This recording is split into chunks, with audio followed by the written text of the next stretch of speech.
Welcome to Lexi Podcast. His parents went to talk about buying and selling land in the upper neighborhood but have not returned. The impatience and nervousness always appeared on its tan face.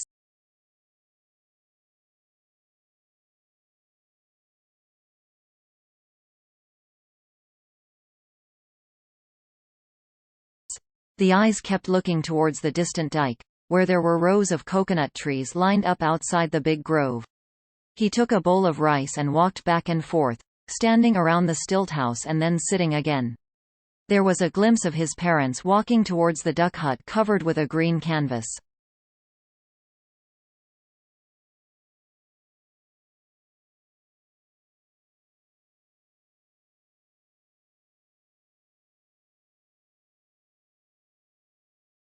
He left the bowl of rice that hadn't been eaten yet, and quickly ran out to ask questions.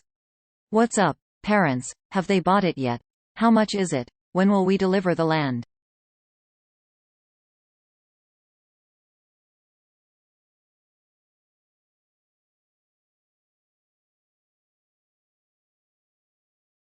His father puffed out a cigarette. His feet kept walking. His hand pointed towards the house. "Go home and I'll tell you," his mother said while walking. "Why don't you stay at home to eat first and run out here?"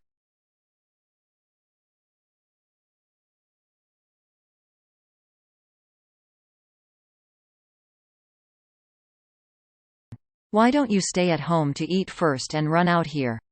It's all over. They have agreed to buy. They give an amount of money in advance. The rest when they deliver the land, they give it enough."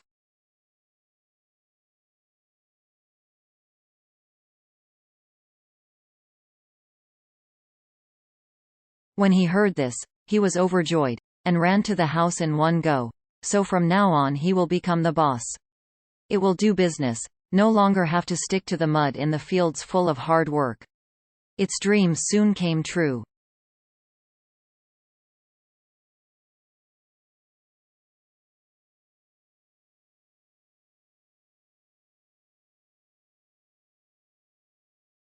It has convinced the parents, if buying land on the price is too high, then switch to business. He knows that this dream will be successful because the land in the residential area is quite expensive. His parents will not buy it, but spend the money to focus on buying and selling.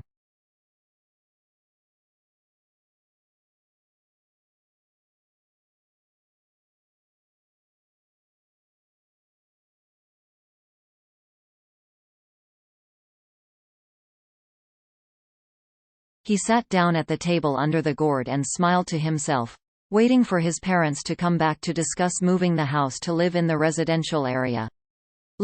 Look back. Never get bored of a place like this place. Sadness and sadness, just making friends with the cool wind and the moon.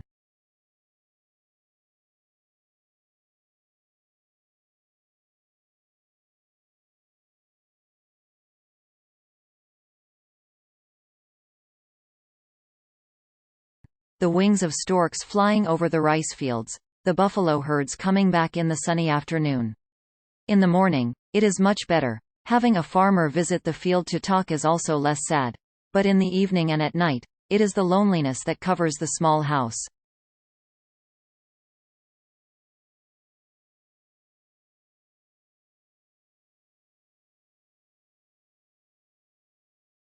It smacked its mouth, talking to itself. But from the past to live this scene until now, it is indeed a genius. Thinking about the place where people live, looking back at the place, I feel so sad. So it is too easy to understand this land without any attachment.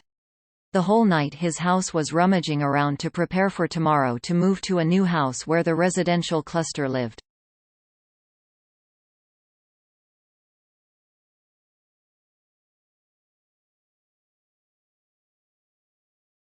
That morning the house was empty, only miscellaneous items left. The car came and moved. So from now on it has nothing to do with the land here anymore. Its whole family left, leaving the house with the sorrel tree that has been associated with them for decades. Long. From the day he returned to the residential area, he loved life so much. His face was always smiling and talking all day. The whole family no longer has anyone to work in the fields. They officially stripped off the farmer's shell. All the money from the